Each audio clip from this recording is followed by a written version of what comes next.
from Praxis? We are now recording.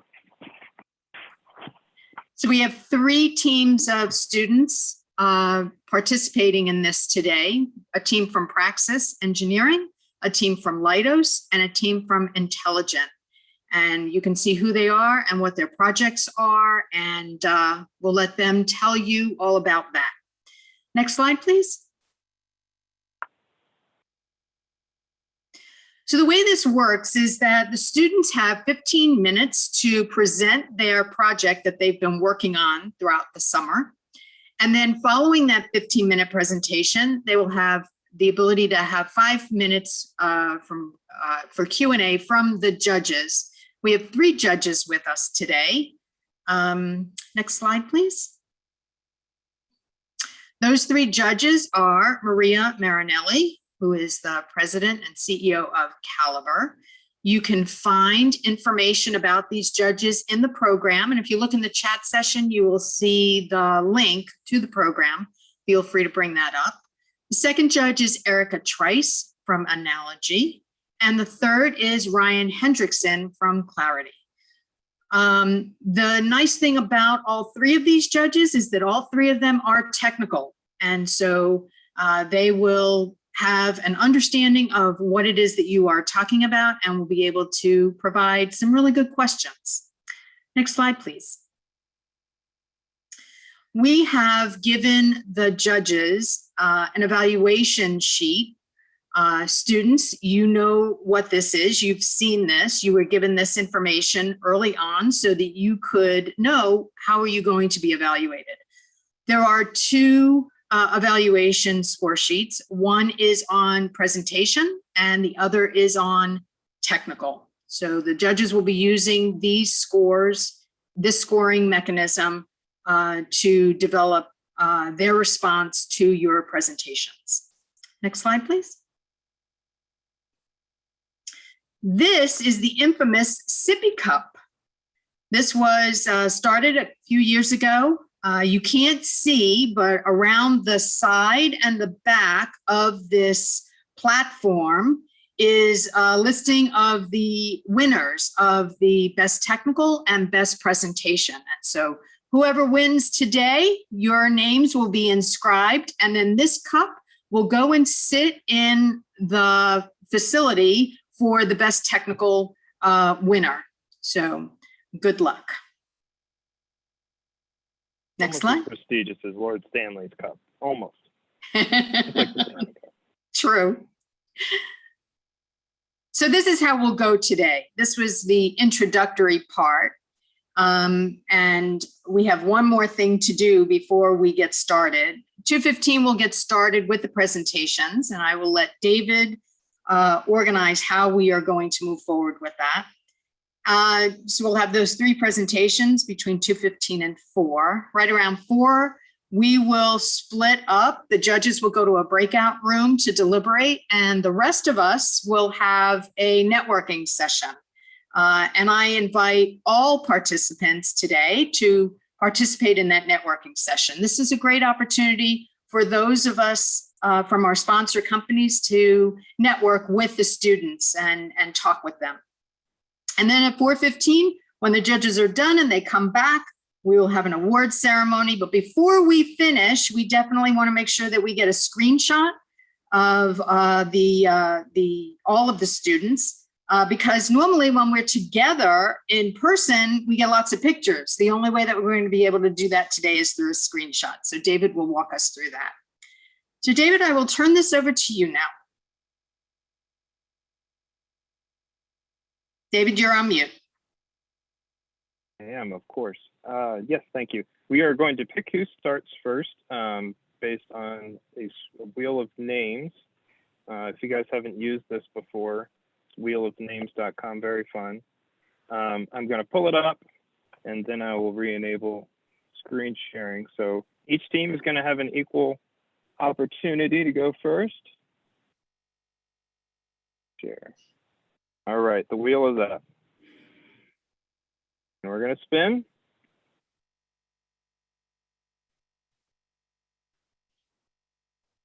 It looks like Praxis will be going first. Congratulations, Praxis. You should get ready to begin, but I'm going to remove instances there. We'll have that ready for next time. And pause for a moment while I bring up Praxis's presentation. Praxis's program was called VAST that they worked on this year. And they have provided this video for us. Jessica, are you ready with the timer? I am, but I thought we were are we not going to figure out who the second and third ones are at this time? Or are we gonna do that after each one? Oh, well, we could do that again later. I can wait for that. Okay. Give them a little suspense. Okay. So hang on one second. I am ready to go. Praxis, over to you. Hello, everyone. We are interns from Praxis Engineering and will be presenting our project VAST, which stands for Video Analytics with Speech and Text. Next slide, please. My name is Nathan. I worked on the object detection feature of the project, and I'm currently a junior at the University of Maryland studying computer science. Hello, I'm William Cantera. I'm at the University of Delaware, also doing computer science, and I worked on the keyframe analysis feature. My name is Sachin, and I'm a sophomore at the University of Maryland studying computer engineering, and I worked on our optical character recognition feature. We also have 3 other members of our team, Mia, Ara, and Sanjay, who focused on sentiment analysis, audio analysis, and speech to text respectively. They have also developed a demonstration video that we will see shortly. Next, we'll hear Will introduce our project. Next slide, please. Right, so as more threats in the world present themselves, it's important that we have an understanding of these events. With the rapid pace technology is improving today, there are many undervalued reservoirs of data coming from smartphones, security cameras, or any other device you could think of. This is important because big opportunities are presenting themselves to gather more information and conclusions about these modern events. However, processing large volumes of data via a human is a slow-going process, and in the modern world, having instant results saves time and permits the analyst to focus on deriving deeper insights into their data. We hope to fill the need that is presenting itself as more events around the world are digitally captured. Analysts digging through vast amounts of data is inefficient, especially when dealing with security-related events. There's a constant pressure on authorities to have answers right away. Our technology, VAST, seeks to meet the need for this efficient, result-driven answers. Through a collection of video analytic tools, we are able to handle large quantities of data in a short period of time, providing analysts with refined and customizable information. With VAST, identifying key events such as a gunshot, a sign somebody is holding up, or even the overall attitude of a crowd is doable on a consistent basis. With a tool built for scalability on modern data, analysts will gain a foundational understanding of an event without having to pick through thousands of hours of videos manually. Next, I'll have Nathan introduce our demonstration video. Next slide, please. The dataset we used for this demonstration contains more than 750 videos of the events that took place at the Capitol building in Washington, D.C. Here's a video demonstrating several features of our project. And you should be able to just click on the video and it should play.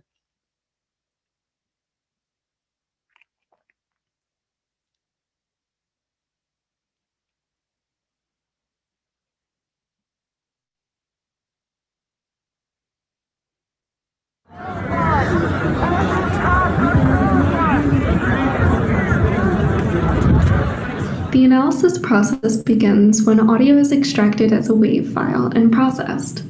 This enables us to garner points of interest, such as gunshots, for further exploration. This audio is run through a speech-to-text API, generating a transcription for further analysis. A term frequency algorithm is applied to the text to extract relevant searchable topics. The text is also fed through a sentiment analysis model, which can detect several different emotions, as well as estimates of the dominant speaker's age and gender. For example, younger ages and a high happiness sentiment can indicate the difference between a birthday party and a riot. The second branch of our analysis lies in the visual aspects of the video data. Image extraction is conducted through keyframes, which represent key points in the video. An optical character recognition program operates on this series of frames to extract additional text from signage. Object identification and a head counter run on the same keyframes, allowing us to derive further insights, such as population count over time. Lastly, metadata is extracted, giving us access to video creation time and GPS coordinates for location identification. Using both the metadata and object identification techniques, we can then classify the location of the video itself. Here on our Kibana dashboard, one can see the visualizations we have created. The first visualization in the dashboard is a bar chart of the video count from 10 a.m. till 8 p.m. on January 6th. There is a clear peak in the video count at around 2:40 p.m. Without prior knowledge of the event, one could hypothesize that there is some notable occurrence at this time. And in fact, shots were fired in the Capitol building around 2:44 p.m.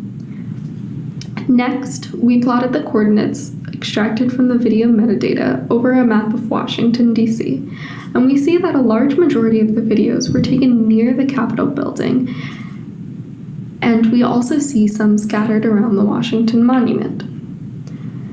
This word cloud represents the most common words extracted from the video keyframes. This was done using optical character recognition, and you can see that the word that appears most frequently in the keyframes is Trump. Using object detection, we were able to get a rough count of the number of people in a given frame. And this bar plot here shows the change in population in the videos throughout January 6th. Lastly, this word cloud displays the most common terms from the text extracted from audio. This provides an overview of the main ideas or topics from an event. With that, the team will explain some of the features of VAST in more depth. Sachin will now go into more depth on several of our key features. So first, looking at our audio analysis process, the extracted audio is passed through a bandpass filter set at the human speaking frequency range, allowing us to extract vocals that can later be transcribed. The original audio file is converted to an array, normalized and filtered in order to remove excess crowd noise, and from that, anomalous timestamps are identified from outside 3 deviations of the mean of the signal, this allowing analysts to easily locate points of interest within a video. While an analyst might have to otherwise pore through hours of footage to find something like a gunshot, our analysis compares different types of spectrographs for different sounds of interest to automatically locate and timestamp these audio events in seconds. Click, please. With regards to our video analytics, since processing thousands of frames from every video is very time-consuming, we opted to process only the most significant frames. So by determining the change in pixels between frames, we're able to calculate a mean absolute difference between them, as seen in the plot on the left. The peaks in the plot indicate frames whose pixels deviate greatly from one another, indicating a change in scenery for the video. By working with this limited but scalable amount of keyframes, we're able to cut down on the otherwise lengthy processing time of our project features. Next, looking at our optical character recognition, or OCR program. This program runs on those same keyframes. While existing technologies such as the Tesseract OCR engine work well on structured data such as PDFs, natural scene detection is much more difficult due to the variety of text formats and backgrounds. So in order to develop a suitable OCR program, we utilize an OpenCV-based text detection model in order to select regions of interest. Then we pre-process those regions in several ways, such as scaling and binarization, and those regions are then passed through our OCR engine. This automated pre-processing was able to greatly improve the accuracy of our results. And additionally, we run those results through several natural language processing tools. This allows us to handle errors such as missing one letter of an extracted word. Lastly, we also have a head counter program which translates our image into a density map. This density map is then passed into a congested scene recognition model, allowing us to determine a rough estimate of the number of people present in that frame. Overall, these tools could allow an analyst to develop a very high-level understanding of an event before having viewed any videos. Next slide, please. So looking at our development process, our workflow is broken down into 2 week-long sprints following the Agile Scrum methodology.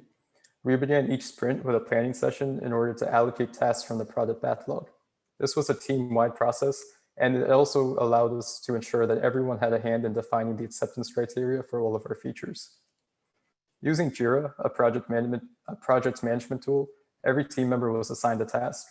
During the sprint, we engaged in daily stand-up meetings in which each team member was responsible for providing updates regarding their features for the current sprint. In order to work in a unified development environment, we made use of Amazon's Cloud9, a cloud-based IDE. We also made use of GitLab for easy source control as well as team member collaboration. At the end of each 2-week period, we engaged in a retrospective, allowing all of us to meaningfully reflect upon both the technical and non-technical aspects of our work over the previous 2 weeks. With regards to our tech stack, we deployed all of our features to AWS Lambda, an event-driven computing platform. This allowed us to create a data flow in which a video uploaded to Amazon Web Services S3 triggered every Lambda function. These AWS functions contained our various feature implementations such as object detection, sentiment analysis, and OCR, enabling them to run on all videos on upload. Lastly, the results of these aggregated analysis tools were sent to an Elasticsearch database. Those results were then compiled into a series of useful visualizations using Kibana, a tool built for Elasticsearch as seen in the video. Next slide, please. One of the challenges we faced was trying to work with suboptimal data. Working with busy crowd audio made it challenging when it came to trying to complete tasks such as extracting text from audio. To deal with this issue, we implemented an audio filtering feature that would take out and reduce background noise to make it easier to distinguish what was being said. Additionally, our array of other features, such as OCR, enable our program to derive insights from aspects of the video data. In order to develop programs for some of our tasks, we had to look at numerous research papers evaluating different methods of solving the given task. For example, we had to conduct extensive research into audio analysis methods. While the research methods were not always directly applicable to our needs, by engaging in this research, we were able to develop stronger foundational knowledge about the issue, allowing us to develop our own program that met our needs. Technical limitations brought a couple issues when it came to deploying code as well as trying to run deep learning models. By restructuring our serverless deployment system to deploy individual programs instead of all of them at once, we were able to reduce the deployment time significantly. We dealt with the long training times with deep learning models by decreasing the batch sizes of the data sets we were using to train the models. Lastly, working on the project with everyone being at home brought challenges with coordinating, but we were able to deal with this issue by having channels of communication open such as Discord, as well as meeting with each other often to update one another on the progress of each task. Next slide, please. I'll go into what we learned as a team. Our previous experience as students would tell us to just jump right into a problem and start solving it with whatever data we're given because we can trust what our professors give us. However, as we've learned on this project in particular, real world data will always need to be cleaned and transformed before use. We were slow to realize this at first, so we didn't end up with consistent results until we reevaluated what we were working with. Beyond just the data, we got caught up on to speed using several industry standard technologies and best practices, as Sachin mentioned in his slide where he talked about the technologies we used. And like he said, we used an agile environment, so we got used to continuously deploying our work through GitLab, and at the end of our 2-week sprint, we would come together to put our features together nicely. Most importantly, though, we learned how to solve problems as a team. Our roles and responsibilities were interconnected as we were working in an agile environment. And this allowed us to address our problems head on and integrate our system as a whole. I'll hand it over to Nathan to end the presentation. Next slide, please. As you can see, the original dataset consisted of more than 10 hours of raw data. Using a set of 15,000 keyframes out of over 1 million total, our program was able to process each video in a matter of seconds. With VAST, the sky's the limit. Be it data from a quiet room or busy crowd, VAST can be applied to a diverse set of video input for event monitoring and analysis. An analyst can discover when crowds are forming through our head counter and extracted metadata, as well as sentiment among people involved from speech transcription. Audio analysis gives analysts specific identifiable points of interest within the dataset. Even further development of these features could lead to better classification of audio events, more accurate transcriptions, and more robust object identification. We thank you for your attention during this presentation. This has been our project VAST, Video Analytics with Speech and Text, a tool for meaningful and rapid analysis of modern datasets. Next slide, please. And now we will consider questions from the judges. Great, thank you all so much for your presentation. David, could we go back to slide 6, please? I really like the graphic you put together of your tool chain, showing the workflow of your development cycle and perfect, and how you planned and executed the work across your team remotely, which is definitely a challenge. Can you tell us a little bit more about your evaluation and selection process when you were choosing to go with Elasticsearch and Kibana? And were there other alternatives you considered, and where did you look for information on making that decision? Yeah, definitely. So dealing with this data set, the January 6th event, we were dealing with a lot of very unstructured data. And so a lot of our initial kind of data cleaning process involved trying to understand the data we were working with and understand how we wanted to store it. And I think Will can talk a little bit more about why we went with AWS, and through AWS, why we chose Elasticsearch and Kibana for our visualizations. Right, so we already established that we would be using AWS for this project, since it's a good opportunity to learn how to utilize web services. We realized AWS recently has integrated this Elasticsearch feature. Elasticsearch is generally a standalone thing, but Amazon Web Services has their own Elasticsearch integrated into it, so we could use it without too much trouble. We didn't have to set a server up. We would just have to pay the fee that Amazon charges for the Elasticsearch database, which we determined after some research wasn't too bad for our purposes. And Kibana is a tool that came with the Elasticsearch. It's good. It's great for visualizations and viewing the documents you've uploaded. Does that answer your question? Yes, thank you. And if I could do a follow-on question, and then I'll hand it over to Ryan and Erica.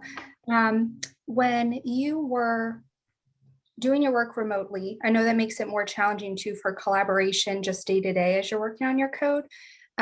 Did you have a process in place for peer code reviews, and what did your testing or QA process look like?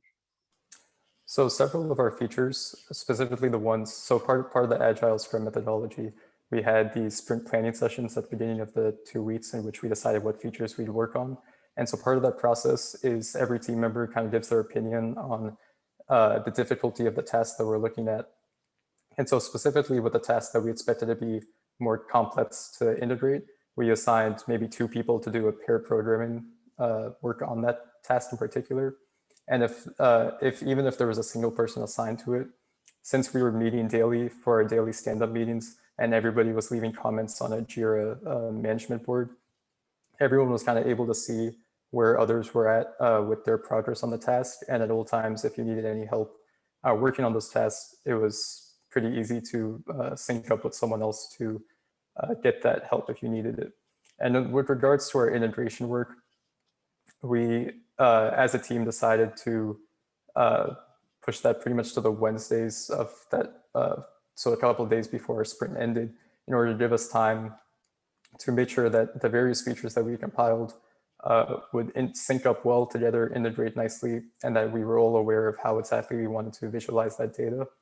And part of the sprint process was the retrospective, during which we also demoed the work that we had done for the previous 2 weeks on sets of test data, mainly from this January 6th event that we demoed in the video. Fantastic, thank you. Yes, fantastic. Thank you, Praxis team, for that presentation. It was very informative.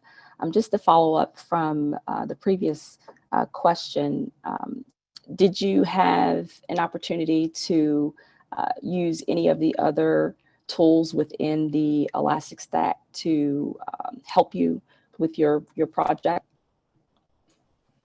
So one part of Elasticsearch that really kind of lended itself well to our project was the fact that it's fully text searchable.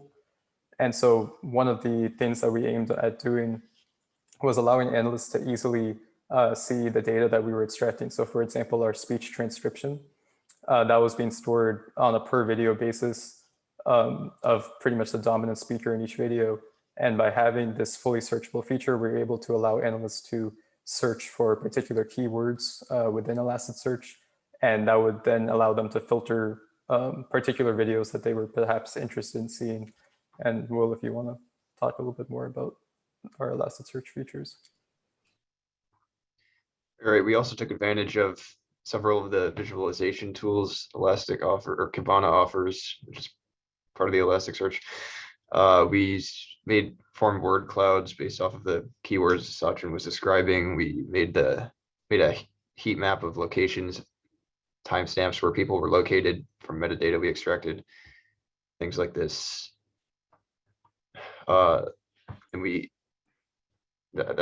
that's about what we use Elasticsearch for.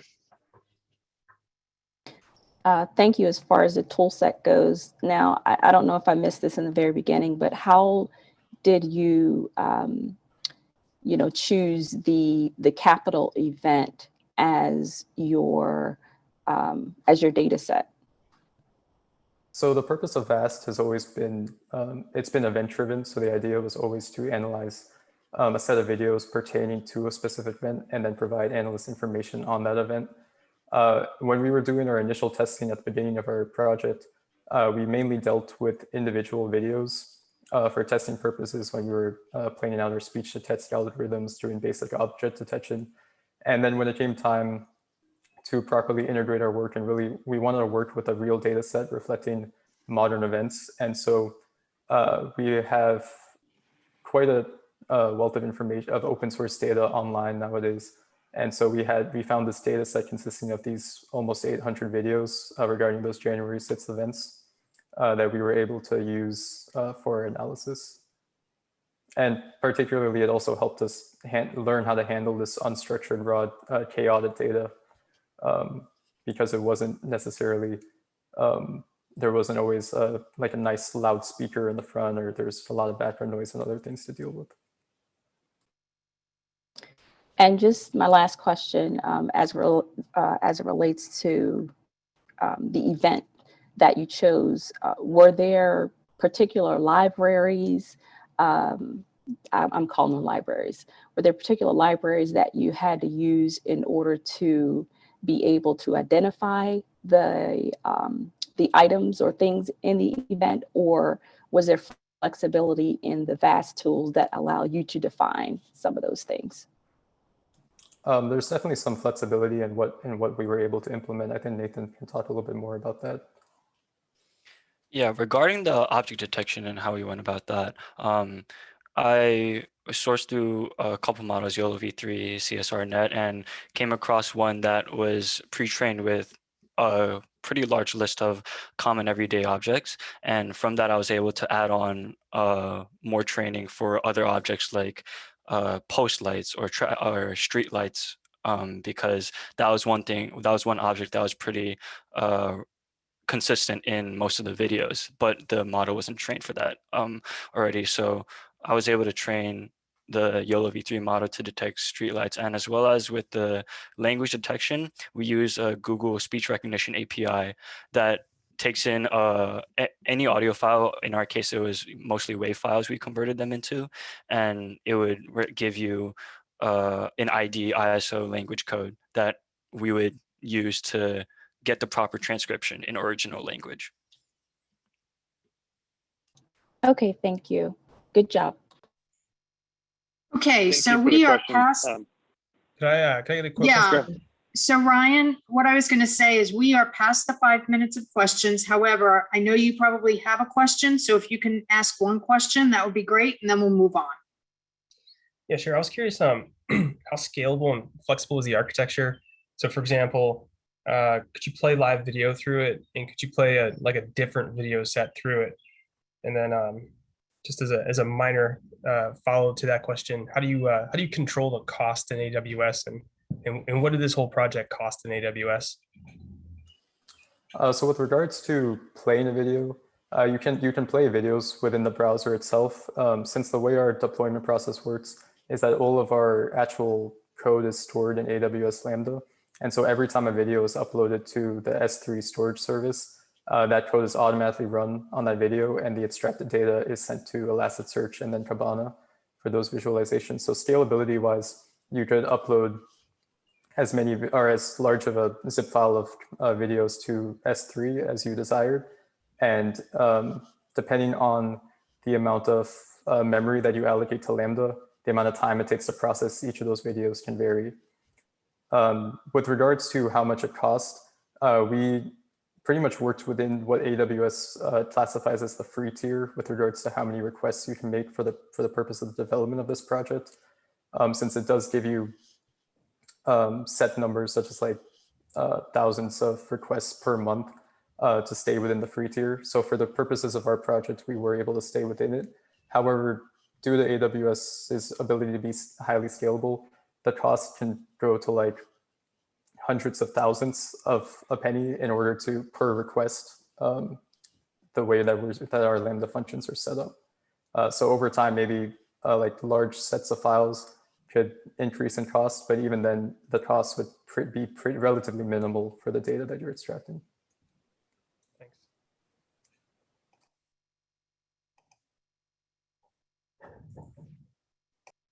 Okay, thank you very much, everybody. Thank you, Praxis Engineering, for your presentation. So David, we have to go back to the wheel of names, please. And while David is doing that, hopefully the judges can make notes on the presentations and be ready to go to the next one in a few minutes. I should have done this the first time, but I'm going to shuffle the names so it's a little more interesting. Although it's only 2 names, so get what we get.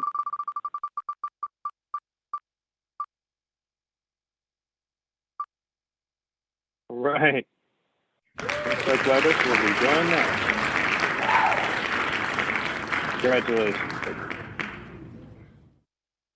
Okay. All right. Pull that presentation out.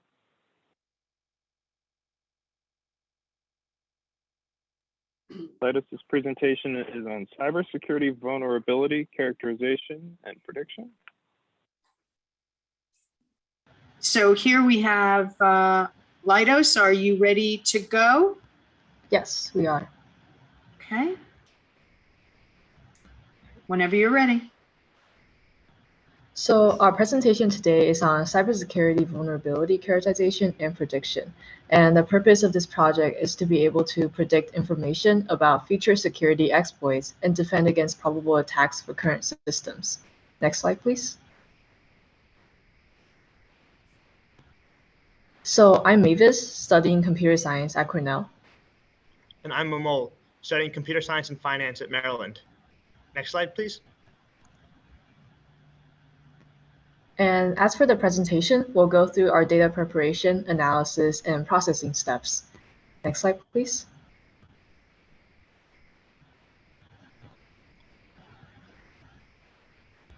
Before we dive in, I want to briefly introduce what inspired our idea for this project. And there are publicly available datasets CVE, CW, and KPEG related to security exploits. And CVE is a list of vulnerabilities that have been found. CW is a reference for classifying these vulnerabilities, and KPEG is also a reference, but for attack patterns. But they have so far been considered only as reference material, so we take a novel approach to use machine learning to generate insight and create predictions based on the data. And the picture on the right displays the top-level relationship model for the information that can be gathered from a CVE entry. For example, our CVE entry could be that Microsoft was targeted by using an integer overflow that resulted in a vulnerability for 10 days. And notice that in the example I just brought up, there were both information given in text like integer overflow, as well as numerical data like the 10 days. So that leads us to the first part of the project, which was working on integrating the textual data with the numerical data to be able to give us predictive power for these vulnerabilities. As for the second part of the project, on the middle left of the picture shown on that kind of gray area, there's an entry for each vulnerability called description that contains information about the exploitation. But this description is really unstructured, and as it's written by a lot of different people who discovered these attacks. And to be able to divulge information from this entry, we then need to employ different learning algorithms that we will introduce shortly. And by combining these two parts, we aim to be able to utilize these public data sets to, for example, predict how dangerous a vulnerability is based on its attributes, or find a relationship between characteristics of these attacks in order to find attack patterns that are closely associated with particular weakness attributes. Next slide, please. the CVE dataset has many different variables or features, both numeric, meaning they're continuous in values, or categorical, meaning they have discrete values. And so these are challenging to effectively use together in machine learning. As you can see in the bottom, the CVE record represents a specific entry. Base score and exploitability score quantitatively describe the risk level of the vulnerability. The duration is the length of the vulnerability in days. Vendor represents the manufacturer or developer. Combined vulnerability describes the mechanism used. And action and actor describe the types of personnel involved and their capability. So pre-processing the numeric data is straightforward. We can normalize their values so they range from 0 to 1, as you can see in the bottom entry. And then the majority of data, however, is categorical, like vendor name, action, actor, and so on. And so we use one-hot encoding to pre-process these. So as you can see in the bottom, the state of being a member of these various categories is a binary value, 0 or 1. Next slide, please. So the data has many dimensions and also a combination of numeric and categorical variables. So we can use what's called UMAP, which is a dimension reduction technique to be used for visualization. So this visualization on the slide here was generated by embedding the numeric and categorical data separately, and then generating an intersection of these two embeddings. The X and Y axis in this diagram is unitless and abstract, but the important takeaway from the diagram is that the clumps represent that certain data points tend to be similar both in numeric features and also the categorical features. And this is evidence that we can put it together in some type of clustering model. Next slide, please. So continuing with the visualization, we can color code the UMAP embedding by the various categories that were featurized, vendor, and so on. And so it appears the visual clumps formed by the embedding are meaningful with relation to the categories.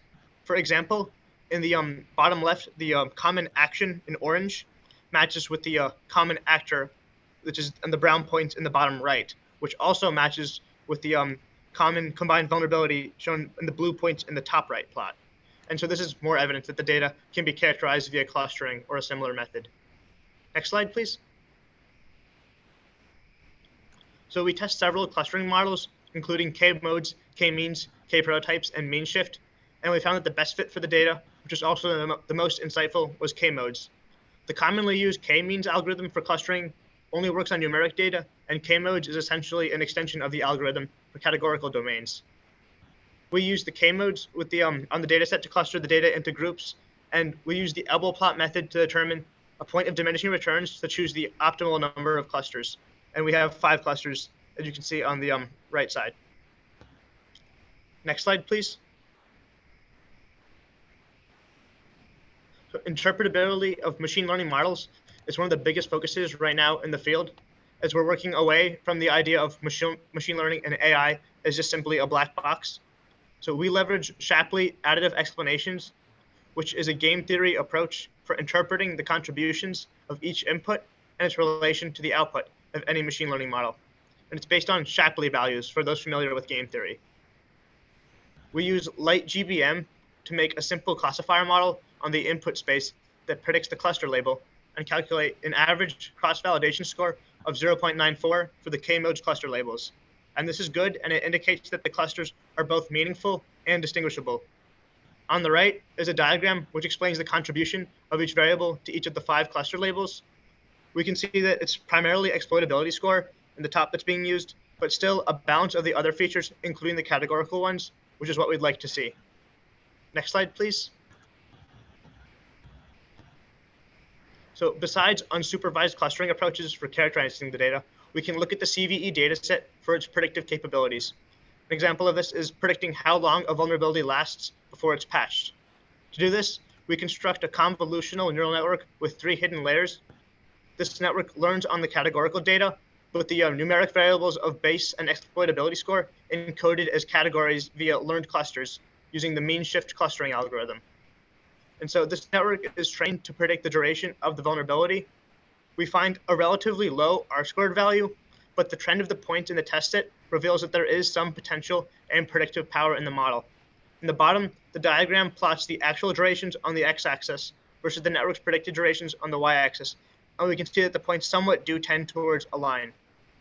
And then on the top, on the bar plot, we show the Shapley values, which reveal that the model is using all input features in its decisions, which is what we'd like to see. Next slide, please. So going back into the part of the unstructured text, we found that we had to use natural language processing, or NLP, to identify and extract useful information out of these unstructured texts. And after we were able to accomplish that, we can categorize those values, and then combining them with all other data entries, we're able to predict vulnerability features.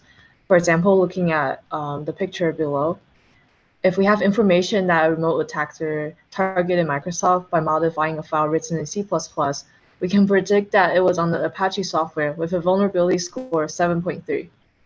And through this process, we use the NLTK library, which is a natural language toolkit, and techniques such as TF-IDF, which essentially helps determine which words in the entry are more relevant towards making our predictions. Next slide, please. And as we took in more entries from the CVE for model training, we realized the data, and mainly the categorical ones, were becoming too scattered and didn't naturally translate to a convolutional neural network structure. So we performed some exploratory data analysis. And if you remember from the picture in the background slide, the data can be represented graphically. So we decided to try visualizing our data into this map shown here.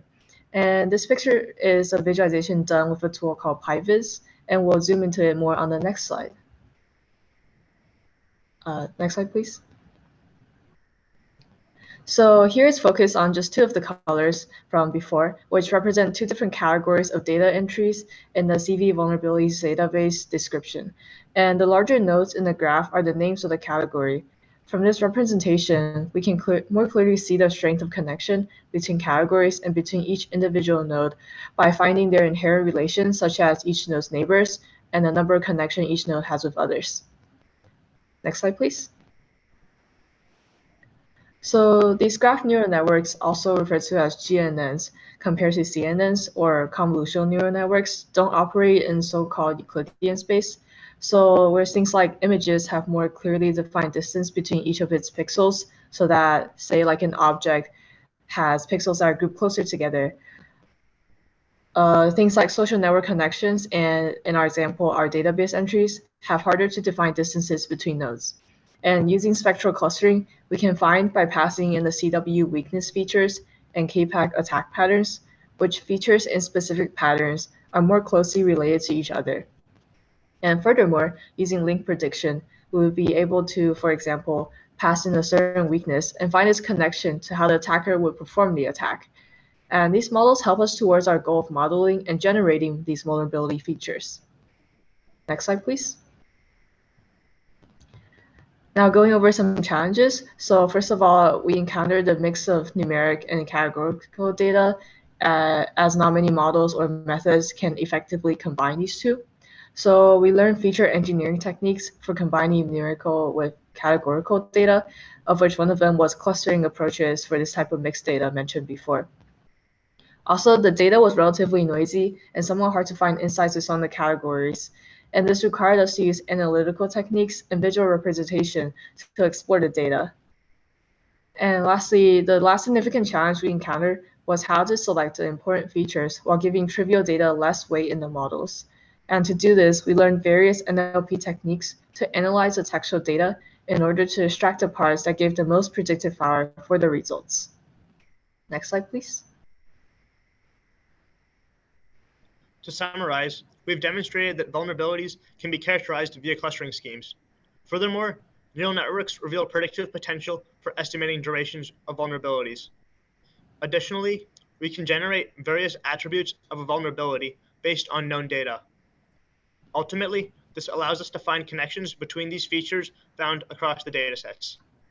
To do this work, we used and learned various data science and machine learning libraries, techniques, and algorithms. Also, through the process of resolving each challenge, we developed skills in exploring and analyzing real-world datasets that weren't generated specifically for machine learning use. To address future work, currently we're working with a smaller subset of the data. We have the full dataset now and are working on adding it in, which will drastically improve the performance of any machine learning model we make. With this increased dataset, we can explore other predictions we can make on the data, such as risk level. The long-term goals for defensive cyber include being able to make accurate predictions on the risk level and duration of new exploits or vulnerabilities. There are commercial applications in this and assessing enterprise system cybersecurity risks as a whole. On the offensive side, we can boost capabilities in generating exploits as we can estimate their risk or duration.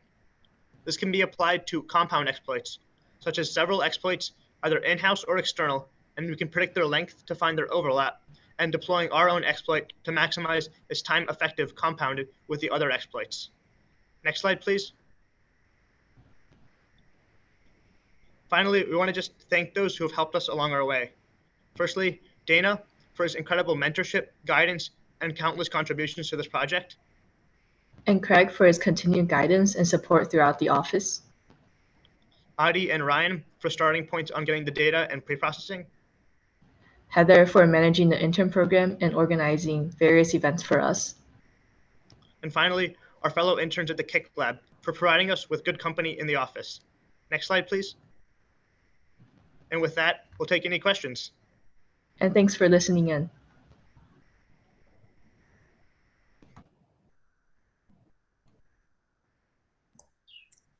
Hi, I had a couple questions on the data sets and how you ingested them, if we could go back to that slide.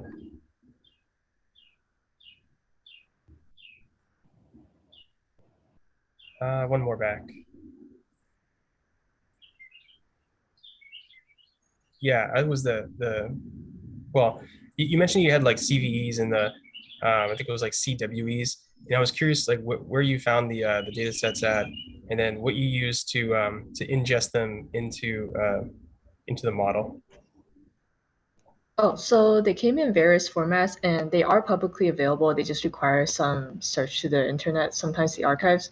So CVE was, we had to manually go through and scrape the web for it and generate a CSV file. As for CWE, there was a PDF online that we also had to run through and be able to extract the information that we needed out of it. And for KPAG, it was, I think it was a publicly available CSV that we could just directly import into the data frame and modify it. Does that answer your question? It does. I am curious, did you look at the National Vulnerability Database at all? Yeah, that is the CVE, I believe. Okay, all right, yeah. Thank you.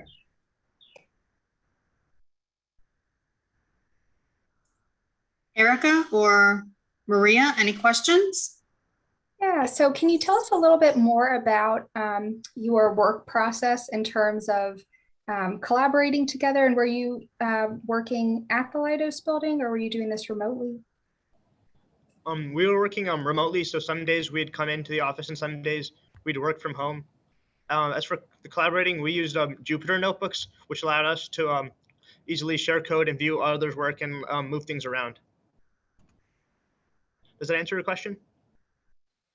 Yeah, how about maybe a little bit more about how you were tracking what you were each working on? And you mentioned a few Leidos engineers who were mentors throughout the project. Did you work with them as like a product owner to guide the direction you were going?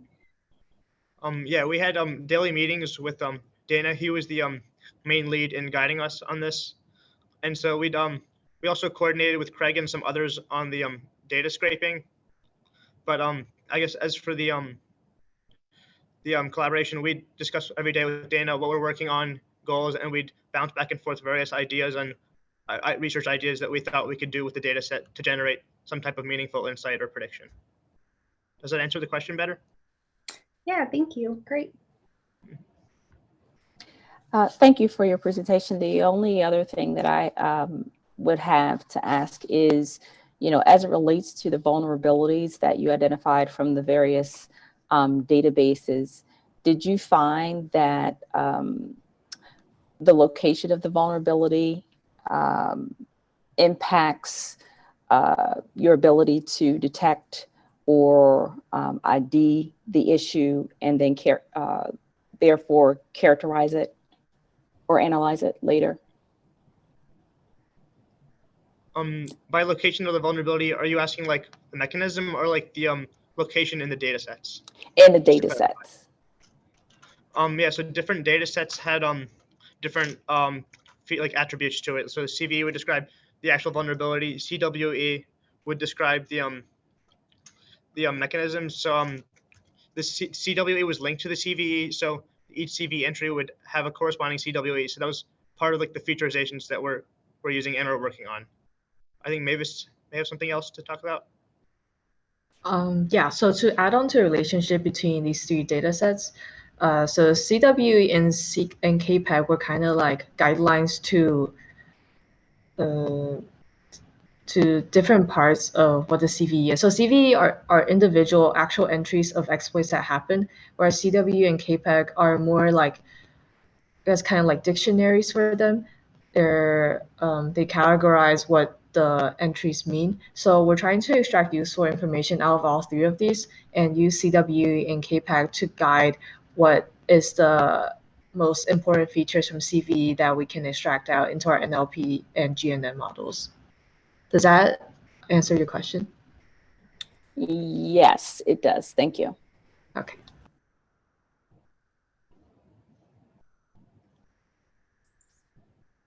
Any other questions from the judges? Okay, thank you very much, Leidos team.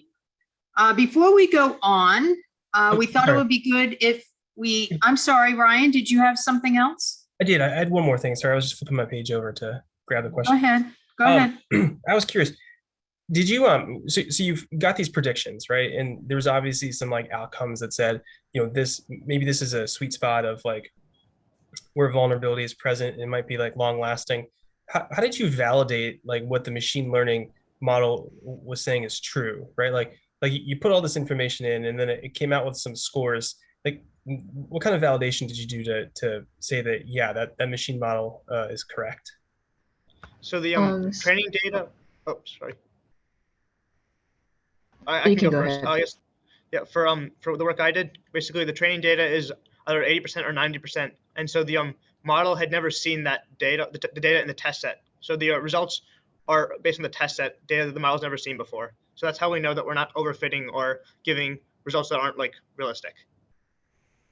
Does that answer the question? Yeah, I think that answers the question. Yeah, thanks. And I think maybe Mavis had something to say. Yeah, I can add on a bit more. So the data that I used was also spent to train, validation, and test. So train and validation was what we use essentially for actually building the model. And then once the model was trained by the machine learning algorithm, we would then evaluate on the test set, which is just like essentially what Amol was going into. Hopefully that was a bit more elaborate on the response. Yeah, it was. Thank you. I appreciate that. Okay, thank you very much. I think we are now done. Okay, so we're running a little ahead of schedule, so we thought we would take a 5-minute break. But for ease of telling what time it is, why don't we just say 3:05? So Intelligent, we'll start back up with you at 3:05. All right? So get some water, take a bio break, whatever you need to do. And we'll be back at 3:05. Thank you.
For those who just joined, we're taking about a 5-minute break, and we'll be back at 3:05 with the presentation from Intelligence. See everybody?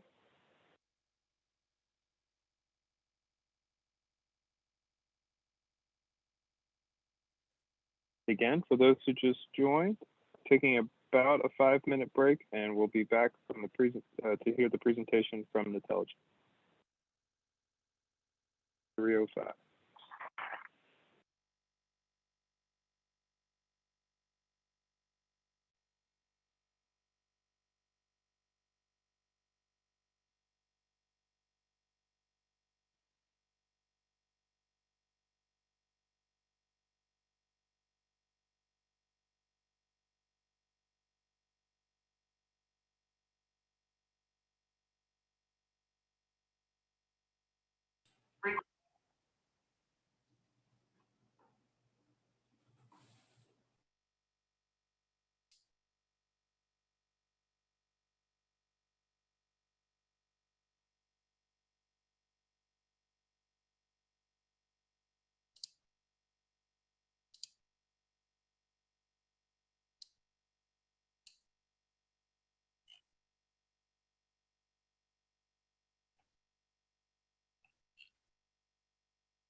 If you're just coming on, welcome.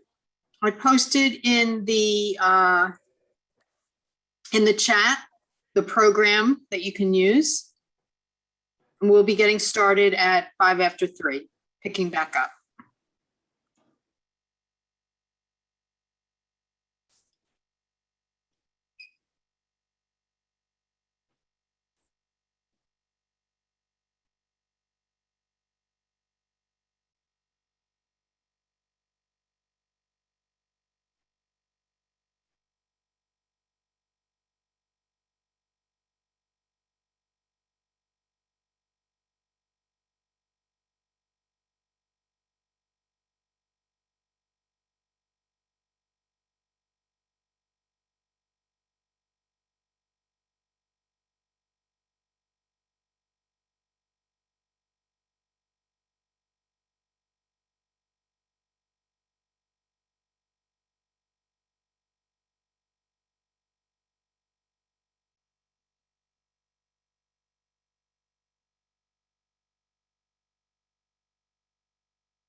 David, I have 3:05. So do I. Alex, are you ready to start? And Ryan, are you back? Yes, I'm here. Okay. Alex, are you ready to start? I am. The floor is yours. Thank you. Good afternoon, everyone. My name is Alexander Chu, and today I'm going to be talking about my project, Protocol CDR, or Content Disarm and Reconstruction. So if we go on to the next slide, please. If we go over the agenda, give a quick introduction on who I am, as well as an introduction to CDR, then talk about what was my approach to this project, understand network protocols and their vulnerabilities, applying CDR to network protocols, and then finally talk about what's next for the project. So we go on to the next slide. A quick introduction about me. Again, my name is Alexander Chu. I am currently a junior at the University of Maryland, going for a bachelor's in computer science. And fun fact about me is that I am a 3rd degree black belt in Taekwondo. Next slide, please. So, quickly talk about Intelligence. Intelligence's mission is to enhance national security by reducing the risk of sharing information, which is done through technology solutions designed to provide a secure pipeline for sharing. Basically, intelligent engineers resilience in enterprise security. And one of the ways they do that is through CDR. And so what is CDR? If we go on to the next slide. CDR is an acronym for Content Disarm and Reconstruction. Data only contains information we expect it to contain. So users will specify what they want files to contain through policies, and CDR will ensure that the files only contain what's said in the policies. So examples of uses of CDR are email gateways and file transfers. It involves stripping extraneous data from files before they reach their recipient. And so if we go into the next slide, please. A quick diagram. CDR takes the original file and it will take it apart and split into different data points. It will look at the file, and anything that does not belong in the file, it will remove completely. Once it has gone through the entire scan, it will ensure everything there belongs and put the file back together and send it along.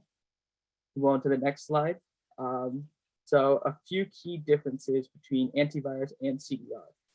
Antivirus assumes the file is good, while CDR assumes that it is bad. So antivirus will look for anything that may be harmful inside the file, while CDR will look for anything that is contained inside the file and ensures that everything that is there belongs there. If antivirus does find something that is harmful, it will completely block the file and will not allow it to be downloaded or sent. On the other hand, CDR will remove the data that is not set by the policy. However, once the data is removed, it will reconstruct the file and send the file to the recipient. Antivirus does not address unknown threats or 0 days because antivirus is looking specifically for what is harmful. If something new comes along, antivirus will not know to look for it and will allow the file to continue on through. CDR, on the other hand, deals well with these unknown threats because CDR is looking for anything that does belong. If it does not belong, whether it is new or old, it will remove it completely. If we go on to the next slide. Currently, CDR is applied to files. However, we wanted to look at CDR differently, and we're wondering, can CDR be applied to network protocols? Next slide, please. With introduction to network protocols, they are an established set of rules to determine how data is transmitted. Each protocol has a defined format for how data is constructed, and examples of network protocols include TCP, IP, UDP, and ICMP. They are basically a set of rules that devices such as computers use to communicate with each other. If we go on to the next slide, the network protocol we decided to choose was ICMP, which also stands for Internet Control Message Protocol. It sends error messages indicating success or failure when communicating with another IP address. So when your device is talking to another device, ICMP will let you know if the connection is successful, and if it is unsuccessful, it will tell you what went wrong. And so some important things that ICMP provides are diagnostics, reliability, and network performance. We go on to the next slide. ICMP is extremely common. However, there are many vulnerabilities with ICMP. Some examples of these vulnerabilities include the ping flood attack, where an attacker will spam ping a device, essentially freezing it as the device is unable to handle the sheer amount of requests. There's also ICMP route redirect, which the attacking device will reroute your ICMP packets to a different IP address. There's the ping of death attack, where the attacker will send extremely large ICMP packets that the receiver cannot handle. And there's also ICMP tunneling, where the attacker will gain access to one's computer through ICMP packets. Now, if we go on to the next slide, we decided to take a deeper dive into ICMP tunneling, and we wanted to look at the problem at hand. And so we decided to create a little demo. So we have 3 phases here. The first would be the attacking machine, which in this case was an Ubuntu machine. We want the attacking machine to connect to the Windows machine, which in this case would represent the victim machine. And we wanted those two to communicate with each other through ICMP packets. Once we set up that connection, we used Wireshark to intercept these ICMP packets and kind of take a deeper dive as to what was contained inside the packets. So if we move on to the next slide, we can look at each individual machine. The first machine we'll look at is the Windows machine, or the victim machine. So on the top is the diagram of the directory. And while not important at first, you can see that there is a PowerShell script inside the directory. And at the bottom, a simple run of the PowerShell script will open up the connection between the 2 computers. And for our demo, we had initially implanted the PowerShell script on our own. However, this PowerShell script can easily be implanted and run without you knowing through phishing emails, malicious USBs, and etc. These kind of things are extremely easy to not notice, and the PowerShell script can run without anyone noticing. If we go on to the next slide, we can take a look at the attacking machine. So once the PowerShell script is run, highlighted in yellow is the simple command we have to run on our attacking machine. And this command will run our Python script, which basically sets up the connection to the 2 IP addresses and starts pinging the victim machine. Now, as you can see highlighted in red, on our attacking machine, we actually now, because of the ICMP connection, we now have full access to the directory from the victim machine. And as you can see, there's the PowerShell script we had implanted before. If we move on to the next slide, you can start taking a deeper dive into the ICMP packets that were being sent between the 2 devices. And so using Wireshark, we kind of took a deeper dive into what was being sent. If we go on to the next slide, we can see that highlighted in green are the normal ICMP packets. So when the device is communicating with each other, you can see the ICMP packets are of length 60 and 42. However, highlighted in red are the malicious ICMP packets. And the main difference we can see is that the packets increase in size to 170. And we were wondering what exactly was being added to the packets that caused the increase in size.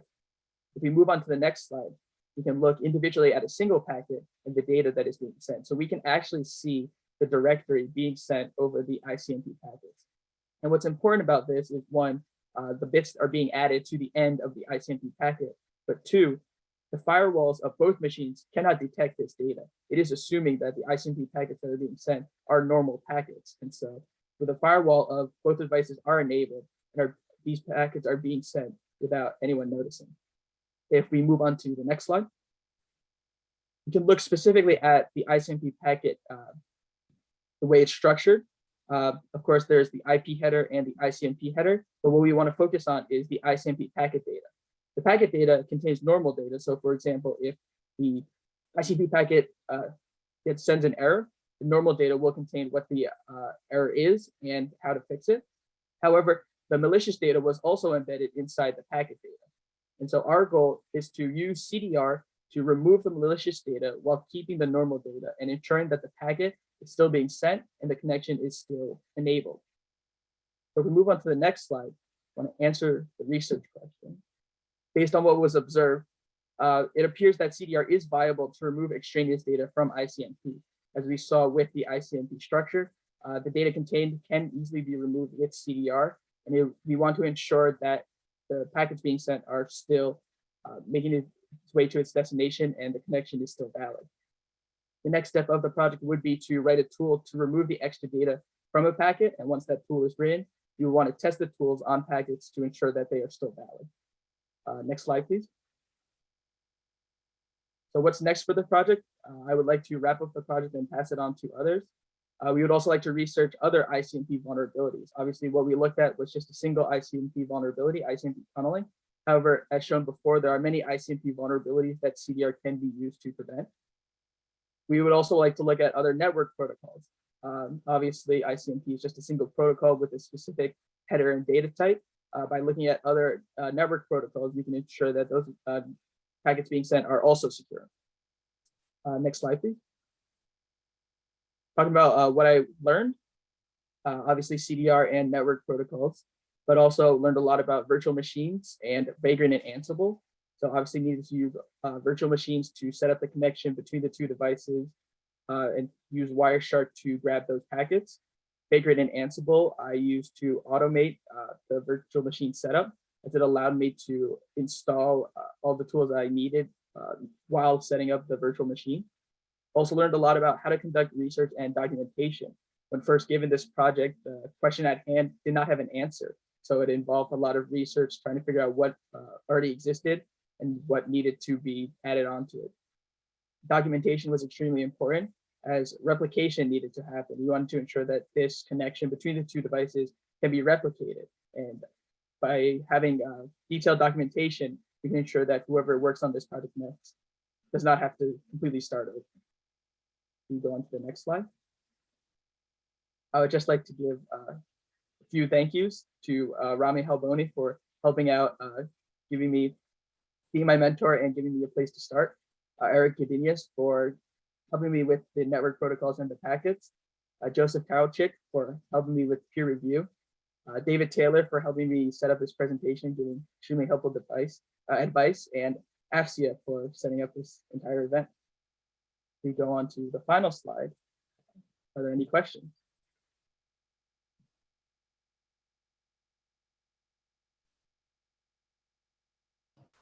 Sure, I will.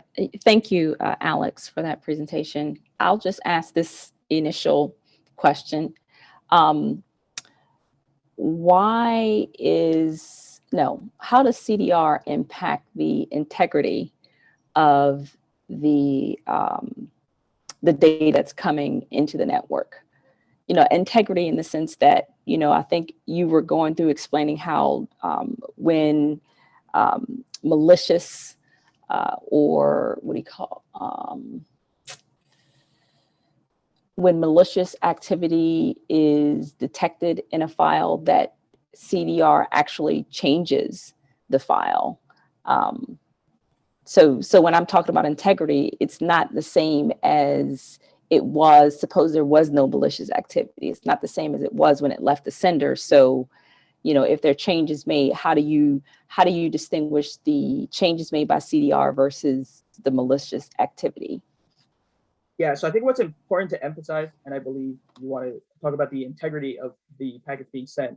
What's important about CDR is that it's not specifically looking for malicious data. So it won't know if the data being sent is malicious or not. However, it will know that the data being sent does not belong. So it will have set policies given by the user. And when the packets are being sent with CDR, CDR will check to ensure that everything that is in there is approved by the set policies. So the policies could be, for example, that it will only contain the IP and ICMP header and will have no data. And so if there is data, it will remove the data, whether or not it is malicious or not. Obviously, that is a set example of a policy. The policies can be different based on what they want CDR to accomplish, but CDR will not matter if the data is malicious or not. So the goal of CDR is to remove anything that does not belong and ensure that functionality is intact when the packets are being sent. Did I answer your question? Yes, I think so. Thank you.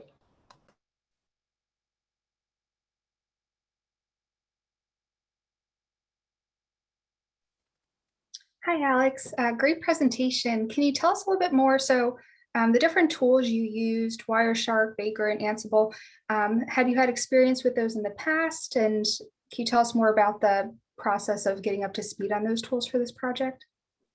Yeah.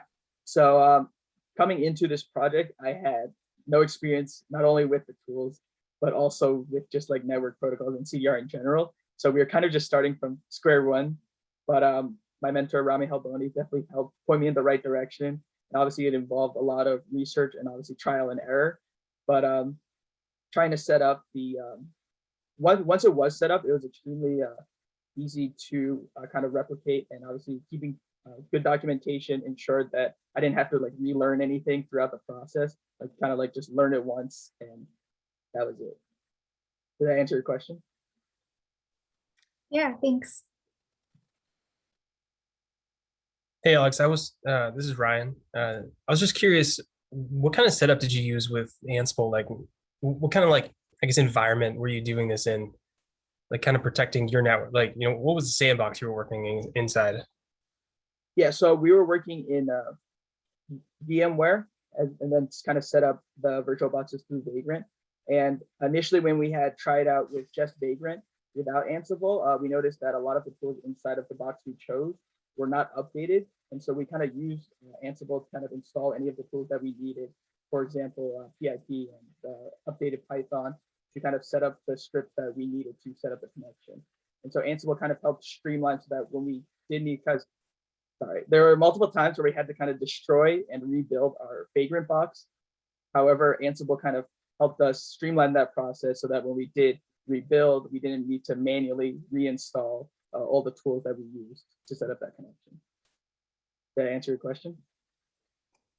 Yeah, and I had a second one as well.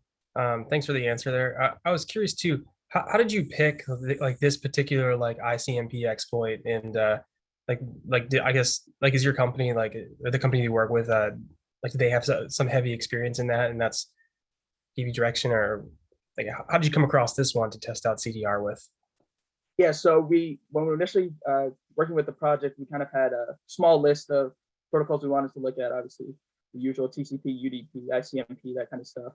And I don't believe they had worked on this to my ability. I know they do a lot with CDR with files.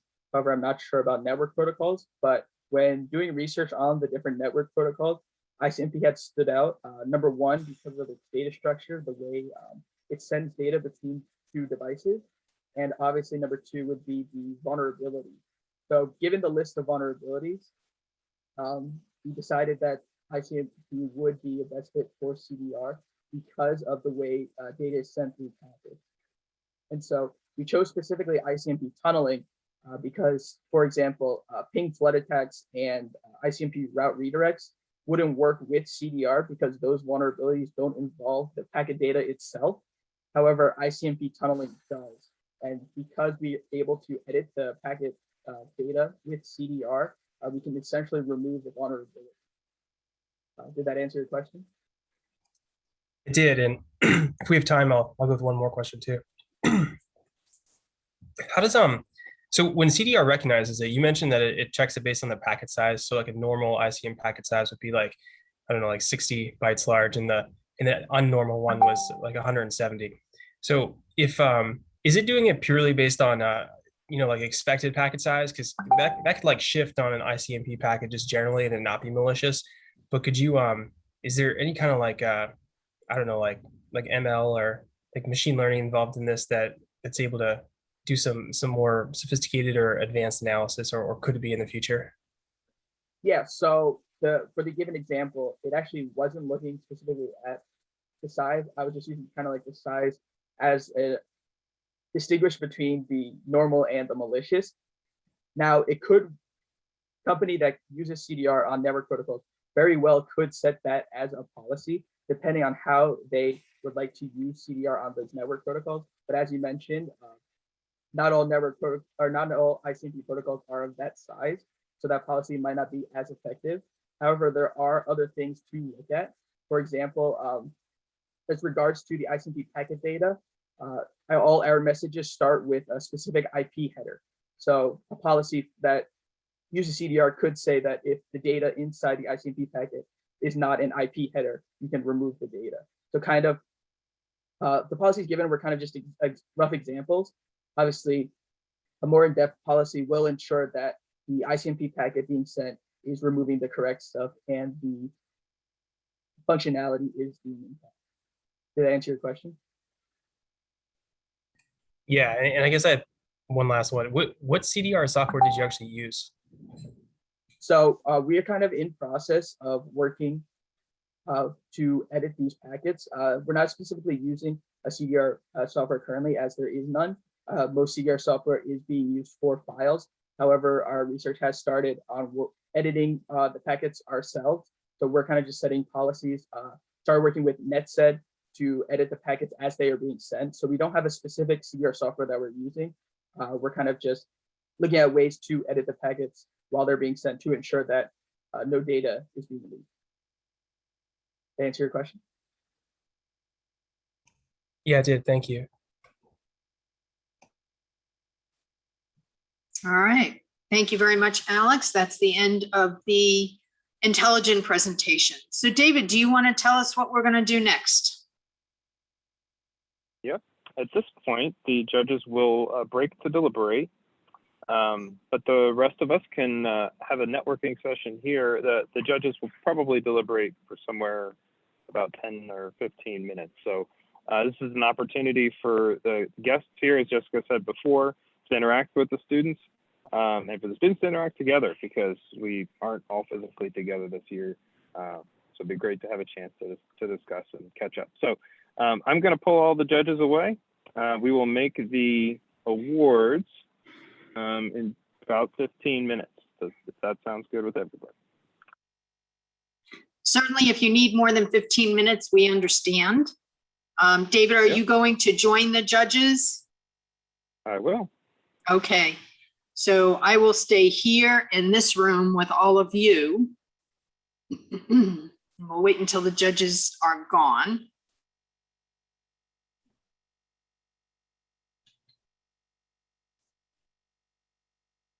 Hello, Jessica. I actually have a number of questions that I would love to ask Mavis Lee, Aman Menon, and Alex Chu.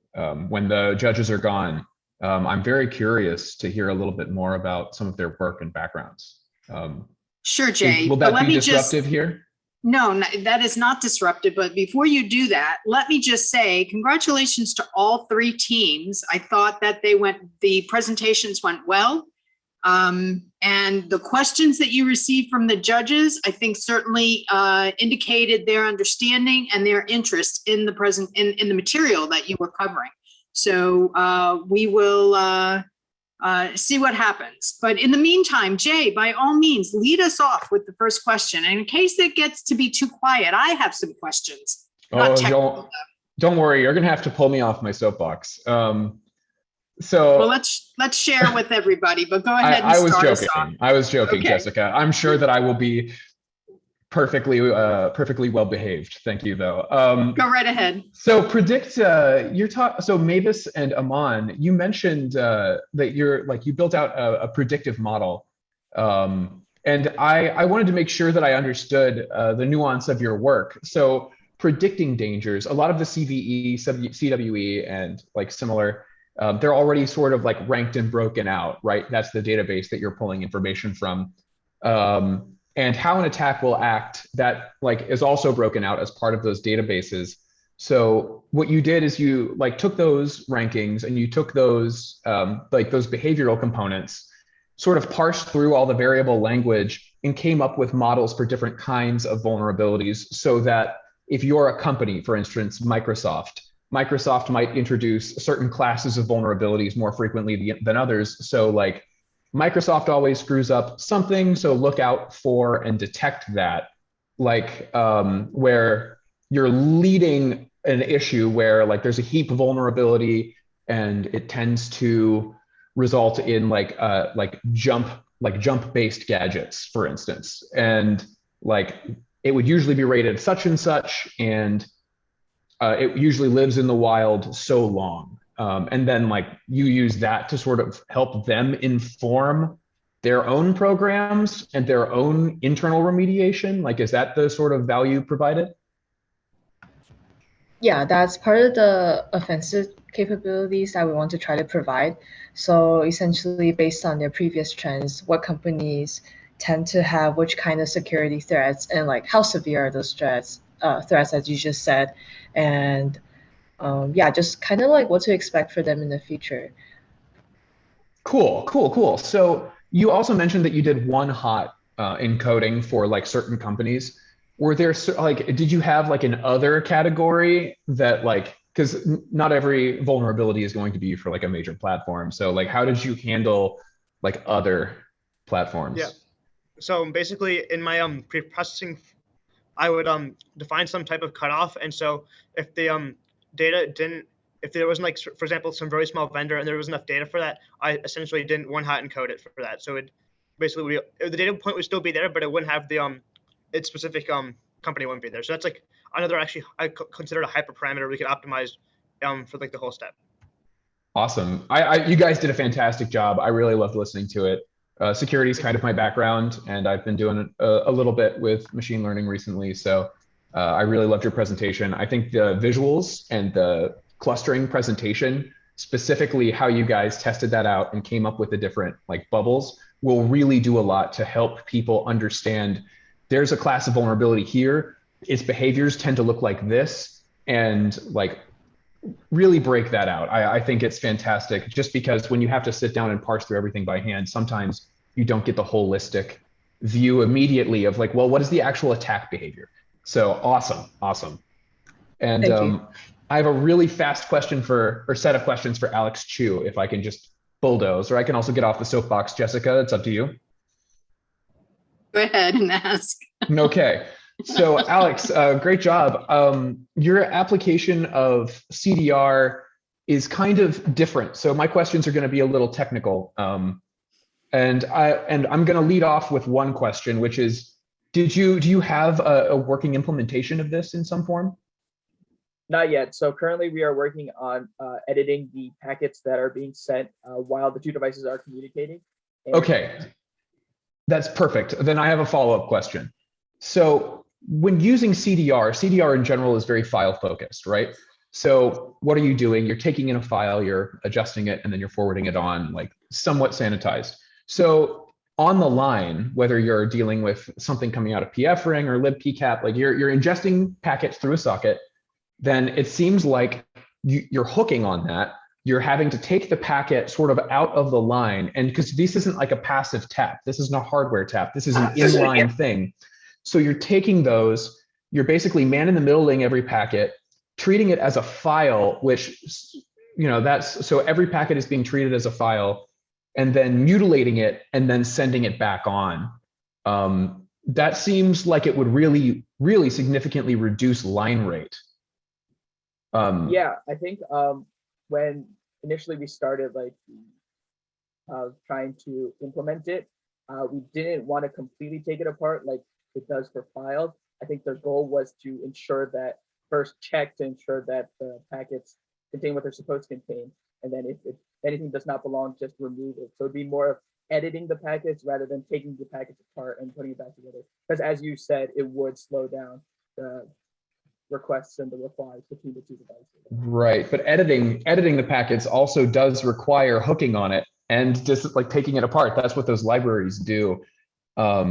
I think that it would have to be a very efficient implementation. I think that'll be a fun challenge to tackle. But so your usage of CDR compared to something, are you familiar with technologies like Bro and Zeek, or Bro/Zeek? Don't believe so. So what Bro and Zeek do is they're kind of like, they're almost like an analyzer. So you have signature-based analysis, like you mentioned with antivirus. You get like your Yara signatures, or like Snort from Cisco. That's a cool tool. And then you have Zeek, which doesn't really work on signatures. It works on actual behavior, a lot like what you're defining here with Icmp. And what Bro and Zeek scripts can do is you can basically build it around normal data, and you can kind of have it alert on oddities that need to be investigated further. Though I'm not sure I haven't done it myself, but I'm sure you could use something like that to then kick off packet, like on detection, if you kept a queue of packets, kick off some sort of like mutilation process when you see weird on the line or known bad. Yeah, that could definitely help streamline the process, having that first initial check so that we don't need to take apart every single packet that does come along. Yeah, that would do a lot for efficiency. I wonder though, if all of CDR, because everything is a file and not necessarily like a data packet, like I wonder if maybe that could be completely implemented in Bro and Zeek in lieu of using like a traditional like CDR file-based approach. It's definitely possible, obviously something that still needs to be investigated. I think would require a little bit more investigation into the ICMP packets and when the data from the error messages is added on to the ICMP packets. But it's definitely something that will be looked into to help streamline the process of CDR on those network protocols. Because as mentioned before, we want to ensure that the packets are still being sent and received. And one last question, how do you plan on scaling? Because ICMP, it's a specific packet type. You've got your TCP IP packets, UDP packets, you know, all that good stuff. How scalable is your current, is your on paper approach? I know it's not implemented yet, but on your on paper approach, are you taking it, are you going to pass in like a configuration file that's going to somehow manage all this for each individual class? Or how are you going to scale to include different things? Yeah, so while it's not implemented currently, we are looking specifically at the bytes of the packet. So while each packet is different from one another, if we look specifically at the bytes and how each is set up, we should be able to kind of edit what the policies are set to, so that it edits kind of the bytes themselves instead of the specific packets. So that, once we switch different network protocols, we can ensure that the configuration still works. Awesome. Thank you for your time and great job, everybody. Thank you, Jessica.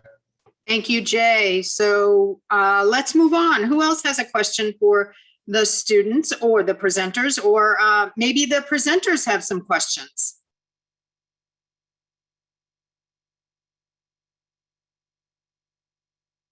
William, you look like you have something to say. I'm trying to think of a question. So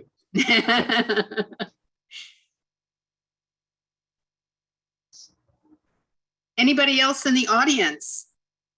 What burning thought do you have for the students? Maybe I have a question for Alex Chu. Or you mentioned, you were saying we a lot in your presentation. So did you have other people you worked with, or maybe I didn't catch it at the end? So I was the only one working on this project. However, I do know that other people in the company will continue working on this project, especially once my internship is over. And so it's kind of been working with obviously my mentor and other people in the company to ensure that one, I was on the right direction, but two, that this project can continue to develop as CDR. I believe CDR does have a future in network protocol. That answer your question? Right, yeah, I think so. I was wondering if anybody has decided to change anything about their major as a result of their project this summer.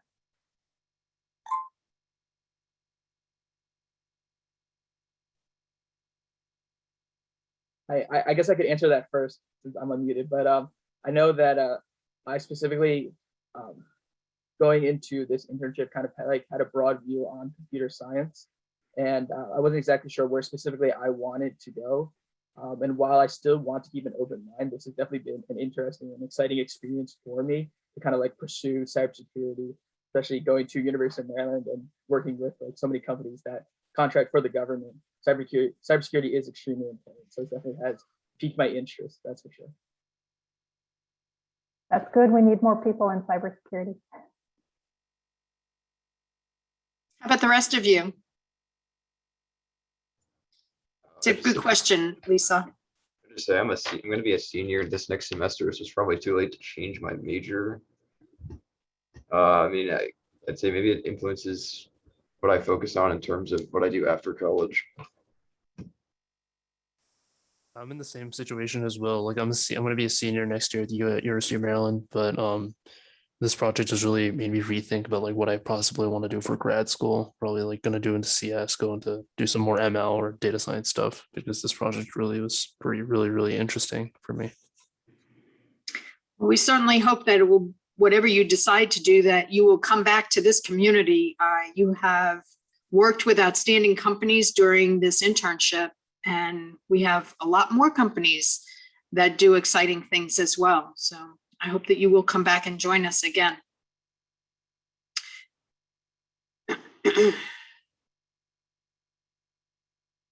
Anything else? Yeah, hi, this is Dana from Leidos. Hi, Dana. Hi, good to see you.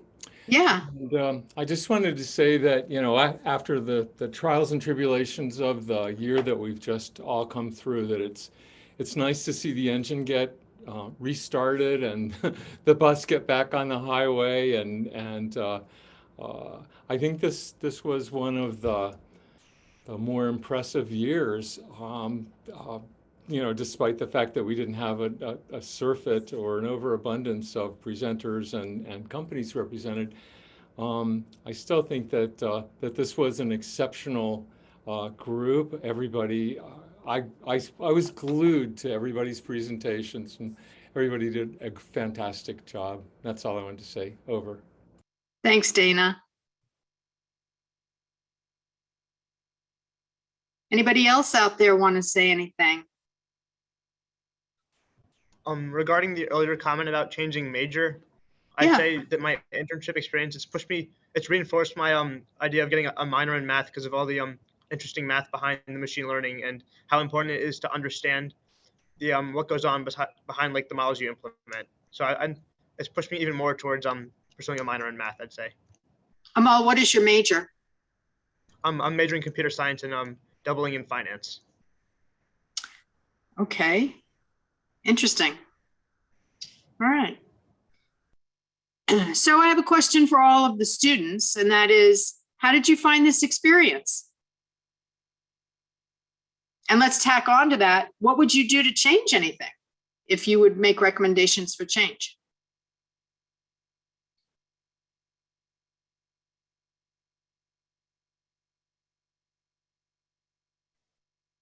I guess I'll go first. Go for it. I think the experience was amazing, especially for me. I think doing something different and starting with something that didn't really have an answer, and kind of just working on the project with the company. Obviously, I would have preferred to work in person, but that's not really something that could be changed. Hopefully next year that'll happen. But as far as the experience went, I was extremely happy, and it was definitely a lot of stuff I learned and I will take with me. Good. And how about the SIPS experience? The SIPS experience was actually extremely exciting. I know the presentation practice with David Taylor was extremely helpful, just working on presenting, especially online, because it's extremely different. It was extremely helpful. Good. Okay. How about some of the others? Yeah, I thought it was a good experience for me since my job was sort of with the remote work, the boundaries for entry may be reduced because I live sort of far away from praxis, but I was able to work remotely and solve that issue. The SIPS experience was fine. Probably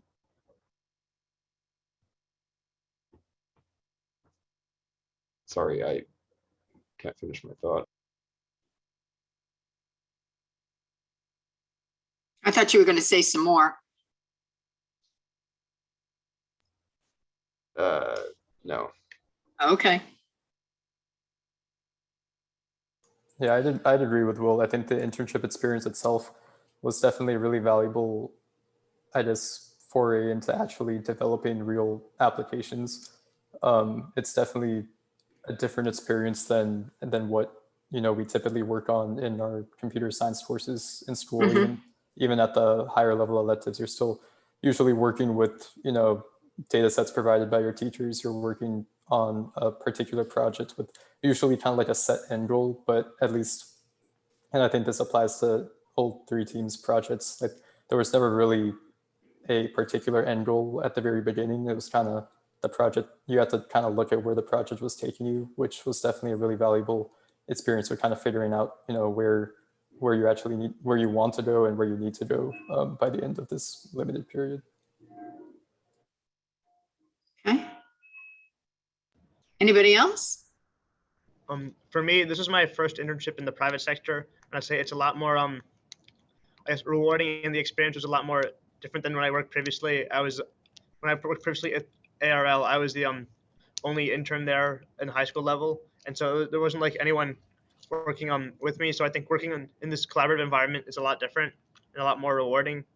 And I also enjoyed the independence I have in looking at the data, finding questions, answering questions, and so on. Good.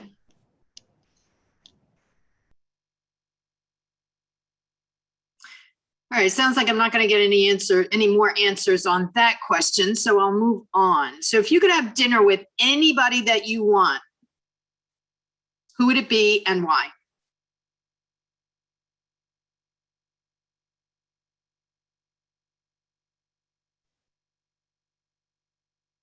I'm going to go with Dijkstra. I hear he was just a real jerk. I'd love to see it in person. Oh, that's one way of looking at it. And this is open to anybody that's on the call.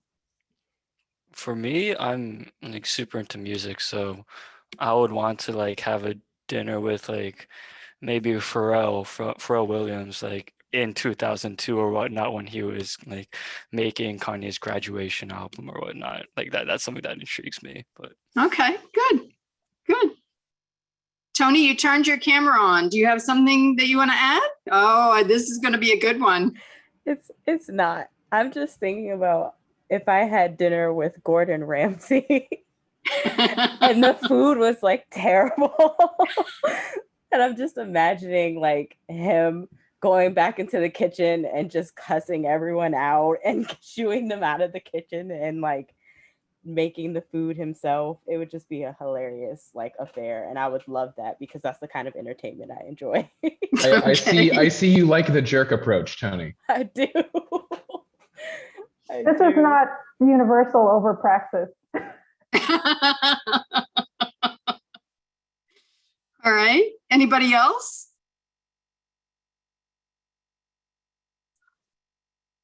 I can't see everybody on the call at the same time. There are too many of us.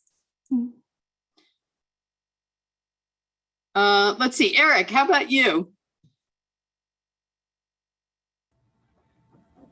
Oh, my difficulty is I want to go places. It's not really the people I want to be with. So there are some people I spent time in Iraq with that I'd actually like to have a meal with again. You won't be familiar with them, but Abu Hatem, one of the leaders in the southern part of Iraq. So good food, but also be interesting to see where things are. If I could slip in and slip out. Quietly. Okay. All right. Lisa, how about you? You know, I'm similar to Eric. I can't really think of somebody, but I can think of plenty of places that I would love to go. I went to Iceland a couple of years ago and it was just magical. And I would love to go back just to explore more in depth because we kind of took a tour around the island and only spent a day in each place. So yeah. Okay. You ate the shark? Did you eat some of the rotted shark? No, everybody asks that. Apparently, that's only a tourist thing. The people don't actually eat it. They just have it there for tourists that are very curious about it. Okay, I was there with a local, so that was they do eat it. So. Oh, did you eat it? Oh yeah. How was it? Well, as long as you have it with that absolutely hideous Brennivin alcohol that they put with it, it kind of balances out. It's funny because their other food is pretty good. Oh yeah. All right, so Mavis. Did you raise your hand? I don't think I did. Well, while you have the floor, who would you want to have dinner with and why? I'm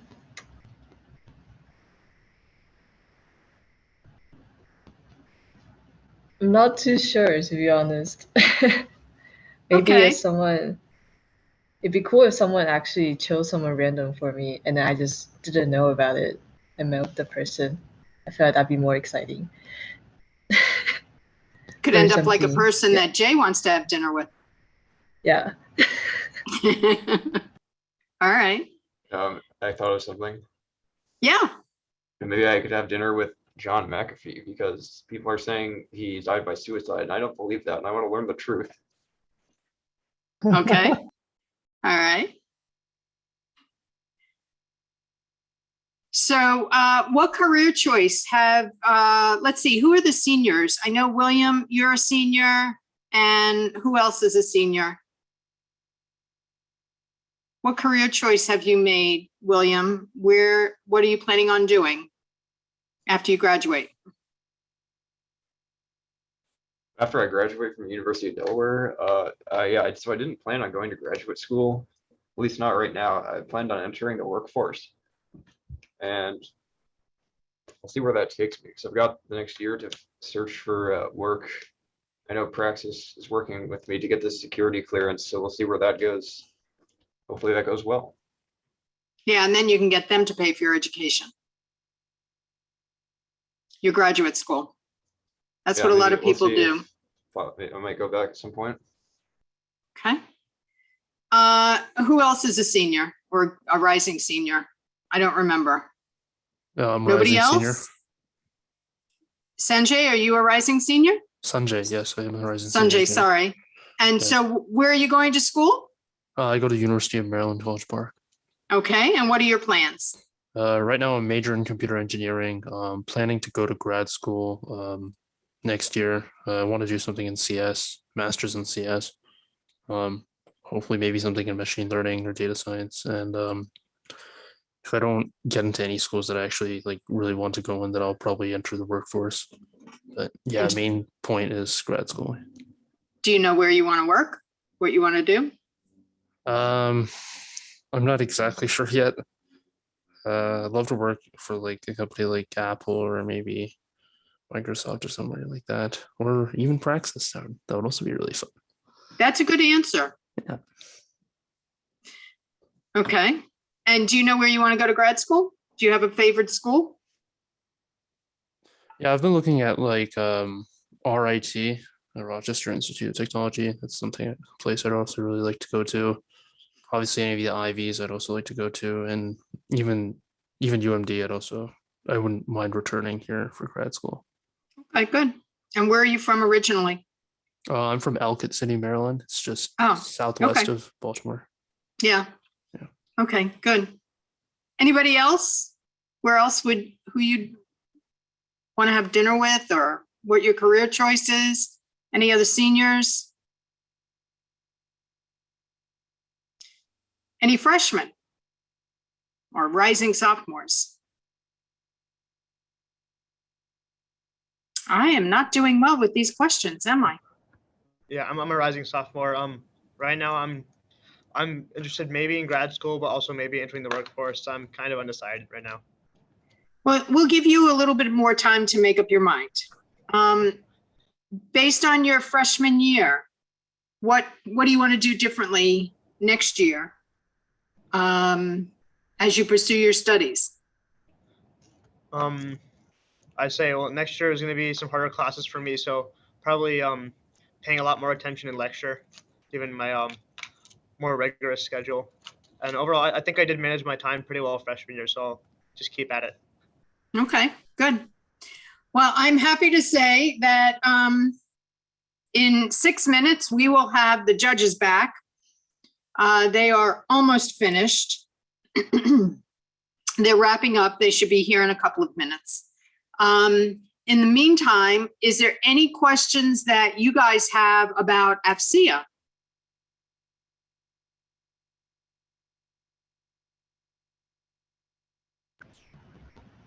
Yeah, why, I was wondering why you started this competition. We started this competition back in 2017, and it was started originally by the idea came from an individual who had done this kind of thing at another company, but thought it would be good to open it up across the community instead of just doing it in one company. And so that's the way we did it. The first year that we had it, 2017, I think we had something like 12 or 14 presentations. And they just went on and on and on. It was, I think, 6 hours, very, very long.